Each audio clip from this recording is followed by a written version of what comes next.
नमस्कार शेतकरी मित्रांनो, भारतीय स्वयंपाकघरात प्रत्येक पदार्थाची चव वाढवणारी आणि सर्वाधिक वापरली जाणारी भाजी म्हणजे कांदा।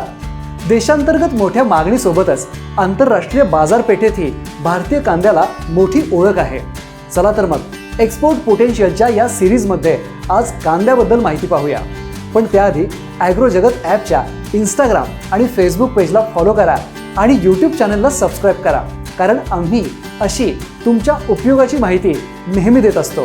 तुम्हाला माहिती आहे का मित्रांनो, भारत हा जगातील प्रमुख कांदा निर्यातदार देशांपैकी एक आहे। बांगलादेश, श्रीलंका, नेपाळ, UAE आणि मलेशिया या देशांमध्ये भारतीय कांद्यांची मोठ्या प्रमाणावर निर्यात होते। कांद्याच्या निर्यातीसाठी त्याचा आकार, रंग, कडकपणा आणि साठवणूक क्षमता अत्यंत महत्त्वाची असते। विशेषतः लाल कांदा आंतरराष्ट्रीय बाजारात अधिक लोकप्रिय आहे। कांदा उत्पादनासाठी कोरडे हवामान, चांगला निचरा होणारी जमीन आणि योग्य काढणीनंतर सुकवणी अत्यंत आवश्यक असते। योग्य साठवणूक न केल्यास नुकसान होऊ शकते।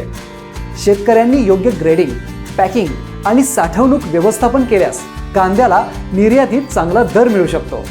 तुम्हालाही एक्सपोर्ट होणाऱ्या भाज्यांचे उत्पादन घ्यायचे असेल तर ॲग्रो जगत ॲपवरती उपलब्ध असणारी उत्तम कृषी उपकरणे, खते, बियाणे तुम्ही खरेदी किंवा विक्री सुद्धा करू शकता।